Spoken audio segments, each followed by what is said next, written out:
ছেলে আবদার করেছে সেটা বাবা রাখবে না, সেটা কি কখনো হয়? কালকে তো আমি গরুর মাংস রান্না করেছিলাম, চিকেন ছিল না বাসায়, কিন্তু ওই যে ছেলে খেতে চেয়েছে, দৌড়ে গিয়ে ওর বাবা নিয়ে এসেছে, সেই জন্য আজকেই আমি মোরসেলিনকে চিকেন রান্না করে খাওয়ালাম। হ্যালো ভিউয়ার্স, আসসালামু আলাইকুম। হুমায়ুন স্মৃতি ব্লগ থেকে আপনাদের স্বাগতম।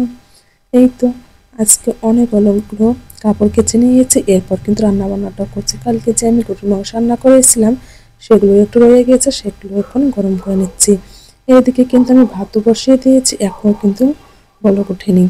সকালবেলা যে কাজগুলো আমাকে তাড়াহুড়া করে করতে হয় সেগুলো আজকে আপনাদের সঙ্গে শেয়ার করব। এদিকে কিন্তু আমি কাপড়গুলো কেচে নিয়েছি সুন্দর করে, অন্যদিকে ভাত বসিয়ে দিয়েছি, তরকারি মেরেছিল গরম করতেছি, এবং সবচেয়ে স্পেশাল যেটা হচ্ছে আমার বাসার জন্য গরম পানি। এটা কিন্তু শীত আসা মানে আমার বাসায় থাকতেই হবে, অবশ্যই থাকতে হবে। আমরা কিন্তু 3 বেলায় গরম পানি খাই, কেননা অনেক পরিমাণে ঠান্ডা পড়ে গিয়েছে। আর মোরসালিনে কিন্তু অনেক ঠান্ডার সমস্যা আছে, ওর বাবাও কিন্তু একেবারে ঠান্ডা পানি খেতে চায় না। সেই জন্য আমি চেষ্টা করি সবসময় পানি গরম করে ফ্লাক্সে রেখে দিতে, যখন ইচ্ছে তখনই কিন্তু আমরা খেতে পারি। আর আমার বাসায় কিন্তু অনেকদিন ধরে শুটকি পড়েছিল, ভাবছি আজকে একটু শুটকি ভর্তা করবো। আর রাতের যে গরুর মাংস তরকারি আছে সেগুলো আমি গরম করে নিচ্ছি, আর এদিকে মোরসালের জন্য চিকেন রান্না করব। আপনারা যারা কালকে আমার ভিডিও দেখেছেন তারা তো অবশ্যই জানেন যে মোরসালেন কিন্তু কালকেই চিকেন খেতে চেয়েছিল, কিন্তু ফ্রিজে চিকেন ছিল না বলে আমি কিন্তু গরুর মাংস রান্না করেছিলাম। ও কিন্তু অল্প একটু খেয়েছে, এটা দেখে ওর বাবা কিন্তু সঙ্গে সঙ্গে চিকেন নিয়ে এসেছে। এই তো আমি আজকে চিকেন রান্না করব। এটা আমরা খাবো না, মোরসালিনে খাবে। আমাদের যেহেতু গরুর মাংস আছে, তাছাড়া আমি কিন্তু এখন শুটকি ভর্তা করব, এগুলো দিয়ে কিন্তু আমরা খাবো, আর চিকেনটা মোরসালিন খাবে। এই তো আমি অল্প ঝাল মশলা দিয়ে কিন্তু চিকেনটা রান্না করছি, যেহেতু ছোট মানুষ খাবে, তত বেশি ঝাল মশলা দিয়ে রান্না করব না। আর এদিকে কিন্তু আমি ছোট ছোট যে শুটকিগুলো আছে সেগুলো সুন্দর করে একটু ভেজে নিচ্ছি। আমি কিন্তু আগেই পেঁয়াজটা তেলে ভেজে নিয়েছি, এখন শুধু আদা রসুন মরিচ এবং শুটকিটা ভেজে নেব।